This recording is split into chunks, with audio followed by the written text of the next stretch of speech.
On the right-hand side, Ethan Gaieski. On the left-hand side, Evan Whitehouse. As we mentioned, Simic Nexus versus Mono Red Aggro. Who do you think is going to win? I think unquestionably Mono Red Aggro is the favorite. But when I say that, I think it's like 60-40, maybe slightly better than that for Mono Red, so Simic Nexus can still steal a game. Looks like we're on a mulligan to 6 here from Evan Whitehouse. Didn't catch how many we had from Ethan. He put his hand down. Didn't want to share information with us. It looks like a lot of mountains. Gitu Lava Runner, though. That's all you need. Yeah, that's a good start. 4 lands, shock. Skewer the Critics, Chain Whirler, Gitu Lava Runner. Okay. Well, it looks like Evan has the play here. Very important break point of this matchup. There is the Gitu Lava Runner on the battlefield. Evan going to go ahead and take a draw here.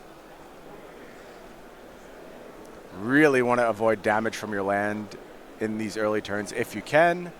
Blast Zone enters the battlefield, and Search for Escanta is the follow-up as well. Should probably get a counter on that Blast Zone. Yeah. One of these Hopefully days. We're reaching for that. Make sure that gets squared away at some point.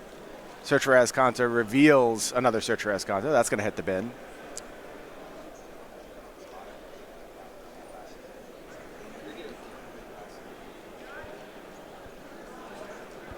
Growth Spiral is the play here. There is that counter on the Blast Zone. Search for Escanta into Growth Spiral, developing the mana. Blast Zone there, available to take care of probably only one threat because of the spread of casting costs that Ethan has in his draw. But overall, a pretty good start from Simic Nexus. Yeah, I think so. Let's see what the play is here from Ethan. Getting that die ready to load up. That runaway Steamkin. Here's the shock, heading towards Evan. Follow up, light up the stage. Steamkin gets larger and larger. This is a big turn for Gaieski, and I definitely like Ethan going with all of these cheap spells on this turn rather than deploying something like Goblin Chain Whirler, just because the clock matters. Oh yeah, absolutely. And I'll say that as the Simic player, the draws you really just can't deal with are the Steamkin draws, because you don't have removal in your deck. And you may be able to bounce the Steamkin for a turn, but it's going to present a problem at some point. So turn 3, attacking for 7 with a Wizard's Lightning still. Yeah, and more follow-up because you get the mana from that Steamkin. Classic busted Steamkin turn here. What's the follow-up going to be? So not only does Ethan get to do all of this cool win mana stuff, also gets to use the 3 mana off Runaway Steamkin to still play the Chain Whirler. Right. And then next turn, likely just grow the Steamkin back to a 4/4 anyway. Probably present lethal on the next turn, quite frankly. Yeah, 10 damage. Yep. That's not a big deal at all. Evan's in the fog or die position already. And in those spots, you got to have something here. You have to have Wilderness Reclamation. You have to start moving towards your end game in this turn. You can't just tread water. Growth Spiral, normally a fine card at any stage in the game, just going to get binned here from Evan, aware that the pressure is quickly mounting. Yeah, Evan probably just can't spend the mana on a Growth Spiral. I think that's exactly right. Going to go ahead and deploy a land. There is the Wilderness Reclamation. That's a start. Floating a mana. Going to untap everything else. 6 mana total available here. Looks like we're just going to spend 4, though. It's going to be Chemistry's Insight. He's looking for a fog right now. Is he going to find it? Nope. No, he's not. He's just going to pick up the cards, and that's going to do it. Mono Red Aggro. Up a game against Simic Nexus, and that is exactly how this matchup can go, especially those Steamkin draws that can be absolutely backbreaking. Yeah, turn 4 kill on the draw, no big deal. So we don't have the graphics to pull up for you for the sideboards here, but you can go ahead and click on Cardboard Live. You know, they're always ready with deck lists. And I'll tell you about what we're working with here. Over on Evan Whitehouse's side, the Simic Nexus deck has access to 2 Arboreal Grazer, 3 Kroll Harpooner, 2 Negate, 2 Carnage Tyrant, 2 Narset Parter of Veils, 1 Biogenic Ooze, 1 Crushing Canopy, 1 Thrashing Brontodon, and finally 1 Atsakan Archer. And there you see the sideboards up on screen now. Jerry, what are you doing if you're on the Simic Nexus side? Thrashing Brontodon, Arboreal Grazer. Do you want anything else? The Archer only being a 1/4 does not strike me as good enough, but it might be better than some of the extraneous engine pieces in the deck. I'm not really sure. Maybe the Biogenic Ooze? Yeah, it really depends how your opponent's going to set up in the post-board games. I think you can even make a case for just like having bodies and Kroll Harpooner, but at some point you weaken your deck so much by playing all these creatures that you're just not going off consistently, and that's a problem in and of itself. I've seen players with all different kinds of takes on how to take on this mono-red matchup. It'll be interesting to see what Evan likes. We basically know we're looking at our Boreal Grazer, we're looking at Thrashing Brontodon. I think all these other cards are up in the air, probably short of things like Carnage Tyrant. That's just not going to happen here. Crushing Canopy, too narrow. But everything else I think is in play. Meanwhile, over on Ethan's side, we're looking at 4 Lava Coil, 3 Risk Factor, 2 Dire Fleet Daredevil, 2 Rekindling Phoenix, 2 Tybalt Rakish Investigator, 1 Chandra Fire Artisan, and 1 Mountain. Jerry, what are you doing on Ethan's side? It is Investigator. I thought it was Instigator. I didn't know that Tybalt was an Investigator. I mean, one of these two is correct. I don't know which one it is. I don't know. It says Investigator on both deck lists. Okay, yeah, I would lean in that direction then. I don't know exactly what he's investigating, how to do damage, I'm assuming, because that's basically what he gets up to in most instances. Yeah, I don't know. All these cards are pretty medium in this matchup, I think. Experimental Frenzy is a card that is a little bit slower, but you know that Simic Nexus is probably going to bring in some defensive tools, right? So it's possible that, especially since your matchup is so good, that you might want a way to actually play a longer game against them. Oh, it is Instigator. We just got word. Yeah. Word from on high, it is in fact Instigator. Investigating doesn't really seem on flavor for Tybalt. That doesn't really seem He's what got he like the up to. trench coat, man. I don't know. Is he actually wearing a trench coat? I don't know. I'm just making stuff up at this point. Maybe Lava Coil from Ethan's side if you're expecting a lot of X4 type of stuff. Arboreal Grazer, I guess, can still get tagged by a lot of the burn spells, but... Let me give you a scenario. Yes, hit me. It probably isn't what this is here for, but in instances where Evan doesn't have other win conditions, he doesn't bring in any of those other creatures we talked about. You're not Dire Fleet Daredeviling the Callous Dismissal. You can Dire Fleet You're not doing the that. Callous Dismissal. You don't think he's ever contemplated that usage for this card? It's just such nonsense. They're obviously going to bring in some sort of creature against you. I think you're right. I think, though, if you look at Evan's setup, though, it could very well just be 1 Thrashing Brontodon, which you could, like, theoretically... it doesn't matter. If there's something in the deck that beats you, then the Dire Fleet Daredevil doesn't matter, and you shouldn't go that route. I'm going to Dire Fleet Daredevil and Opt or a Growth Spiral over the Callous Dismissal any day. I mean, all of this assumes the one of Callous Dismissal has found its way to the bin in a spot early in the game, which it certainly does not have to do. So I agree this is unlikely to ever occur. But when I was proposing that people switch to Callous Dismissal, I would often have people message me, well, what if it gets Dire Fleet Daredevil? So it seems unfair not to bring it up and acknowledge that that is something that could theoretically happen in some world. I think it's very fair to not bring it up. I was trying to be receptive to my critics. Jerry says, no, just shut him out. Don't listen to him.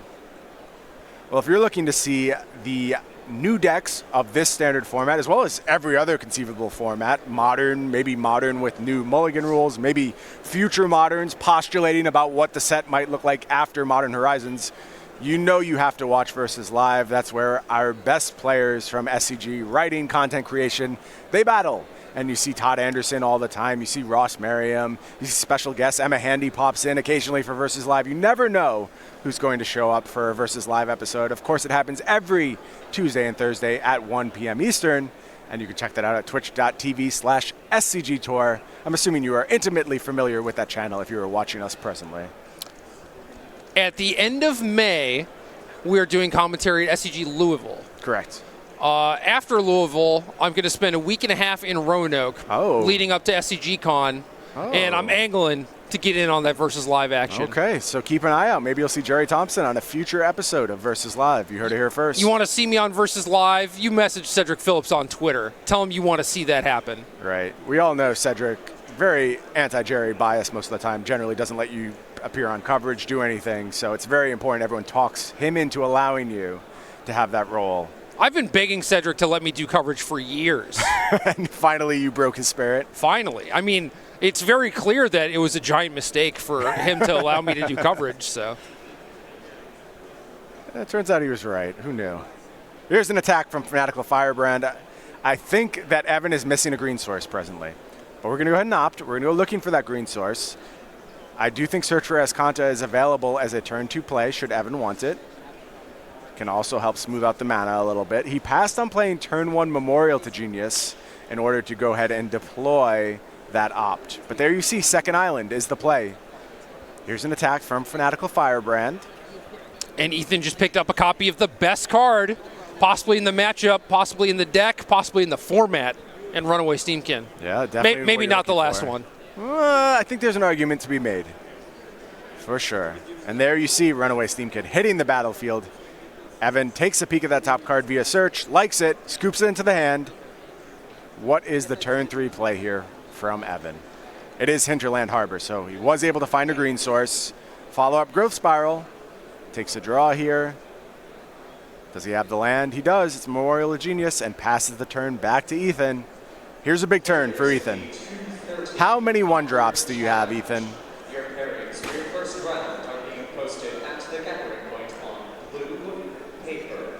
Please make your way to... Well, he has a third mana that he deployed almost immediately, so I don't think he has a light up this stage. I think I see one in his hand. I mean, look, these are hard hands to read, so it could be I'm wrong.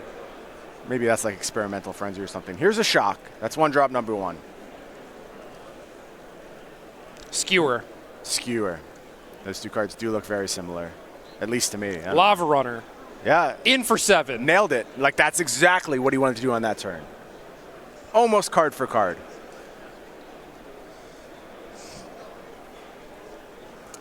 Now, can he do anything with the 3 mana? Not that he necessarily needs to, but it might just be nail in the coffin if he has something like a Chain Whirl or even like a Risk Factor to follow it up. Just popped off for 12 damage out of nowhere. And he does have usage for that mana. It's Viashino Pyromancer, and Evan's down to 4. Turn 3. Explosive turn. This is on a mulligan to 6, by the way, from Ethan Gaieski. He's on the draw again, so he had the extra card. Okay. Fair enough. So we're going to go ahead, fire off that Search for Escanta. Evan doesn't like it, bins it, takes a draw. Does he have a way out? Here's another Blast Zone, or I believe that's the first Blast Zone, I'm sorry. First Blast Zone, likely the last Blast Zone. Here's Wilderness Reclamation. No cards in hand for Gaieski.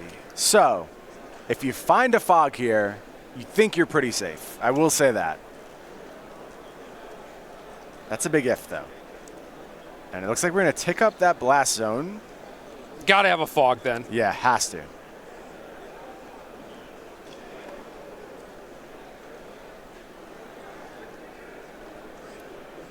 What did Gaieski find off the top?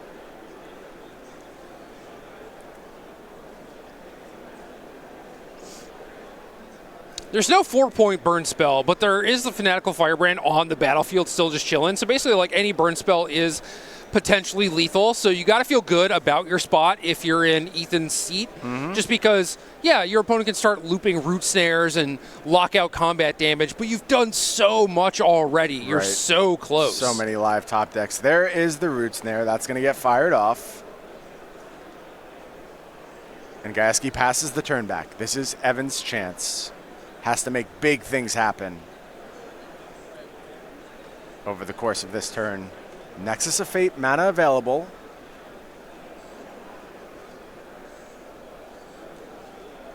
Kept the top card.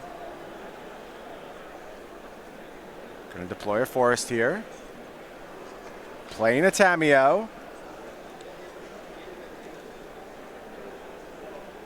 Are we just rebuying Fog here, or are we going digging? It looks like we're digging. We don't know what the name is here. It's obviously Nexus of Fate, right? I would assume so. Here's the untap. There is Nexus of Fate. And we're going to take another turn here for Evan Whitehouse with a Tamiyo on the battlefield. Well, let's see what this deck can do. I mean, Tamiyo also just filled up the graveyard for Right. Search for Escanta, so Escanta that's will going to flip. transform. This is exactly the point. When people ask me why Tamiyo matters, this is why it matters. Because you have a turn like this, where otherwise these windows would remain open, and Tamiyo just does everything for you. It gets your search online, it It's access to another fog if Evan needs that. And it's also just like this persistent resource generator where it's going to have a much greater chance of finding future Nexus of Fates. So Evan gets a look off search, an activation of search, an activation of Tamio. And he capped off search too. Right. And then still a Wilderness Wreck untapped. So yeah. Evan gets to look at potentially 10 cards this turn to try and find another Nexus of Fate and keep going. So here's a Tamio minus. And it's going to be Wilderness Reclamation. Makes a lot of sense when you think about it. That just means more Searcher Escanta activations. Yeah, this allows Evan to get an extra untap step, which then lets him use Escanta an extra time. So it's effectively the same thing as just plussing the Tamio in the first place, Exactly. except now you have a Wilderness Wreck on the battlefield for every subsequent turn after this. Yep, one of those has now been used. 3 mana floating. You're going to tap 4 more. I think we know what that means. It's Nexus of Fate. Back again. Yeah, so good to cast the Nexus to start things off. Yes. Therefore, you have more copies of Nexus of Fate in your library when you start activating Escanta. Yep. So Evan's going to float 3 more mana, use the last Wilderness Reclamation trigger to untap. Still has a turn coming. Time for a peek with that Searcher Escanta. What can we find in the top 4? And 6 mana left over, too. So could bust that Memorial to Genius. Sure, cast any if he draw wanted. spells he finds. Finds an Opt here. It's going to be fine. Could do things with that Blast Zone if he wanted to. Yeah, and think about how deep into his deck Evan Whitehouse can get over the course of the next few turns with the conjunction of Tamio, multiple Wilderness Reclamations. The corner turns so quickly for this deck now. And he kept off that Opt. Yep. You know what that means. Oh, flipped it over. It's You a mountain. gave it away, Judge. How dare you? You have impacted the integrity of this game. No, you haven't. So it's not deterministic at this point, right? No, it is not. But it is very, very close. The sad thing from Ethan's side is that he has to keep playing. Like, he Yeah. has to let Evan just, like, continue to do his thing. Yep. Yeah, Tamio makes it deterministic much more quickly. Yeah. And we're going to start to see that where Tamio is going to start ticking up every single turn. It's going to thin Evan's deck eventually to only copies of Nexus of Fate. Correct. And of course, it's also going to find so many more Nexus of Fates. Of course. Misses there. Yeah, and Ethan's apparently had enough. He's going to go ahead and scoop him up. And look, it was so close to deterministic at that point. There has to be an incredible confluence of events to not just be able to take all the turns from that point. Ethan gets to look at I mean, like 17 cards per turn-ish. and he's activated Tamio 3 times already, right? Yeah, his deck is 30 cards maybe. Right. So you get to look at half of your deck. Right. With a turn already in the bank, a Memorial on the battlefield. And even then, it's possible that you go activate search again. You brick all 3 times somehow. You don't find any other card drawing. You can still, well, I guess you would have to do this beforehand, before you're in your end step. You could even just like minus Tamio on Root Snare potentially, hope that Ethan bricks on a burn spell. It's just like, it's got to be less than 1% for Ethan to win. I think so. I think absolutely. And again, people have asked the difference that Tamio makes. That's it. Those spots in the past you would lose from. And you were okay percentages before Tamio. Like, you had gotten to that point where you had established, you had flipped your search for Escanta. You most of the time made your way out. Puts the turbo in turbo fog. I think so. I think that's the key here. But Evan's going back on the draw here. And that's incredibly impactful in this matchup. Also, Ethan probably dealing with a much more fulsome hand, hoping to keep 7. But that was explosive stuff from Ethan. I don't think you could have drawn it up much differently on his side. I mean, there are turn 3 kills in this mono red deck that I have seen occasionally, but no one's realistically trying to barter for those when praying to your gods. London Mulligan, maybe. Maybe. Not Vancouver. But yeah, Ethan on the play is definitely huge. Evan had maybe one of the better draws that he could have had on the play in that last game and was just barely able to cobble it together. Right. Had he been on the draw, I think he would have almost certainly lost. Yes, I think you're exactly right. But at the same time, Ethan has had 2 great draws already. Can he have another one? Yeah. Well, we shall see. I want to mention sideboard cards, not a factor in that match. Interesting. See if sideboard cards are able to have more of an impact here in this third game. Well, you see how stuff like Bond of Flourishing is just probably not enough. Like gain 3 life. You can't take a turn off like that. It's just not meaningful. You need to be advancing your game plan. 3 life, like you said, almost nothing in the face of what this mono red deck is capable of doing. A super aggressive Fanatical Firebrand. It's not very nice. Smashing onto Evan's side for 1 damage. Just rude. I would assume there's some relationship here between these players. They're friends. We're all friends here on the SCG Tour. Evan going to take some damage from his breeding pool. Falls to 17. Oh. There you see Arboreal Grazer. Going off. We're going to get to see if this 0-3 can actually make a difference. 0-3 Reach. Arboreal Grazer lets you put a land from your hand onto the battlefield tapped. Oh, Reach, it even just beats Mono Blue straight up? I don't know about that, Jerry. I feel like they can't win. I feel like they can. They will find a way. Wow, I'm not seeing it. Lightning Strike, I'm ignoring you. Lightning Strike in the face of Arboreal Grazer, able to draw out that powerful burn spell. We fight to stop a tyrant, but we also fight for the gentle creatures who have no concept of what befalls their world. Vivian Reed.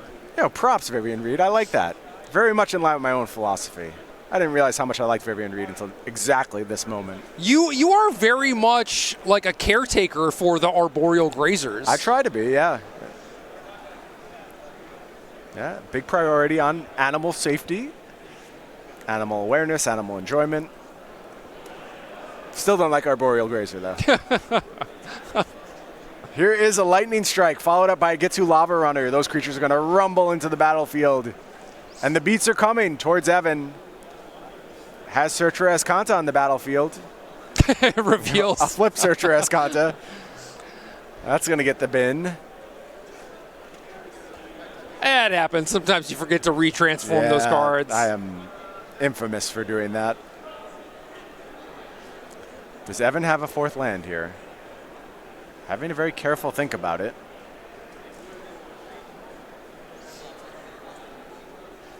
Ethan having a much more fair draw this game. Just some 1-drops and some lightning strikes. Well, no Steamkin, right? That's kind of the break point. That is the big one. I know that Ethan also has a light up the stage to follow it up next turn. And look at this, a Callous Dismissal. Bouncing. Where's the Dire Fleet? Just get that Callous Dismissal. He can't win. Arboreal no Grazer chance. you to death. No chance. No, Defender. No, it's just Reach. Yeah, I think it's just Reach. It's too bad. But you could take 0 damage a lot of times before it becomes problematic. I've demonstrated a loop.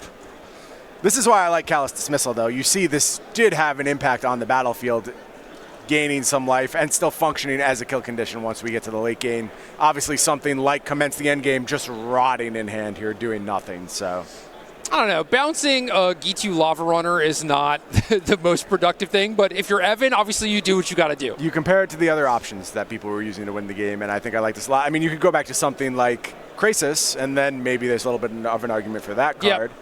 But that's a clunky one. In general, this deck played Krasis because it had to, not because it wanted to in the past. And Ethan going to go ahead and kill that army. Follow up Lava Runner. Deal 2. So he's bunted a little bit of damage here. Here's a Viashino Pyromancer, though. 2 more damage. Evan's going to fall to 6. Takes an untap. Going to look at the top card of the library with Search for Escanta.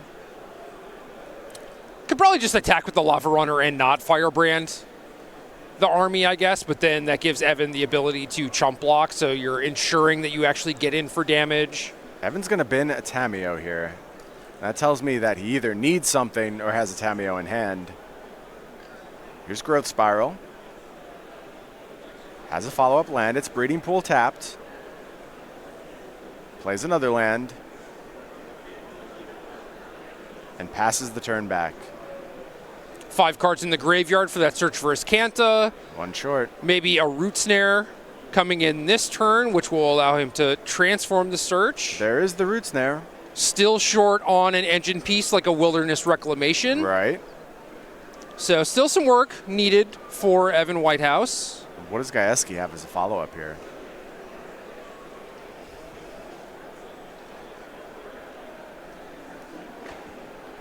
This is that awkward spot where a Nexus on top of your deck is absolutely backbreaking. Yeah. And it's always there, by the way, 100% of the time, so.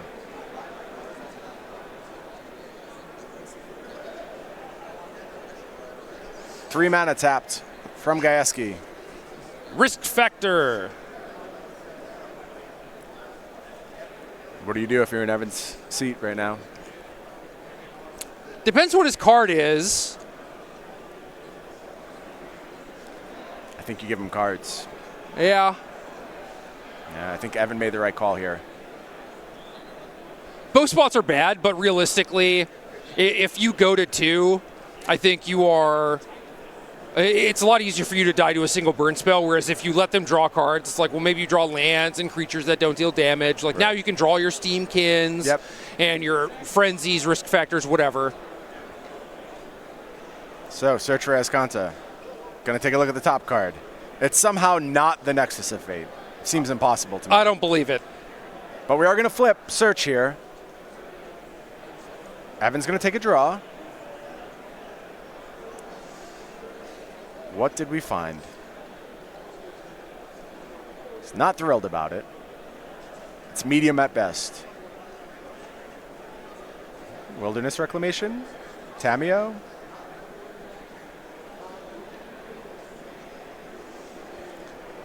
It's Wilderness Reclamation. That's it. That's kind of what you need, right? Yeah. What's this last card in hand? That's the big question here. Here's an activation of that Azcanta the Sunken Ruin. Chemister's Insight. That ain't it, but it could be it. It could be. It could be. There's also the possibility that Evan's just dead to burn. Of course. But you can't really play around that, you know? You cannot. I think Evan has done exactly what he has needed to give himself a chance in this game. And I want to point out, too, as unquestionably bad as this matchup is, this is a problematic matchup. He's got a chance. And if this red deck just stumbles or does something wrong on one turn, you find a way to steal these games. And that's why I think these players are living with this mono red matchup right now. They don't like it, but they think this Simic Nexus deck can be played into the face of mono red aggro. I don't. Okay, we'll see how the end of the tournament shakes out. Like I said, it would not surprise me to see a big tournament from mono red.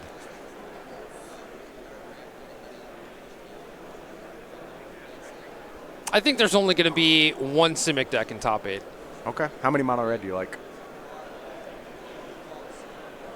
Also 1. Okay, what are taking up the other 6 slots? A lot of Esper, maybe some green decks, maybe some white aggro. Okay. Haven't seen white aggro thus far here today, at least in our time in the booth. But yeah, I think the white aggro decks look real nice as well. I'm starting to see some Teferi-based white aggro decks floating around Arena, which I think are very interesting. So it looks like we do have Root Snare here. It's going to blunt the creature damage. Okay. What's the follow-up from Gaieski? Because now things are scary if Evan gets another turn. Here's Shock. Evan falls to 4. Now we stage. Try and get there. Here's Stage. Ooh. There's Skewer the Critics. And another There's stage. another stage. Cast Skewer the Critics. You're at 1. I have one more spell for you. It's Firebrand. Fanatical Firebrand. And that's going to do it for Ethan Gaieski as he takes down Evan Whitehouse by the slimmest of margins. Last damage in hand. Who knows where things went if Evan got an untapped step after that. Notable, exactly lethal, and Ethan went ahead and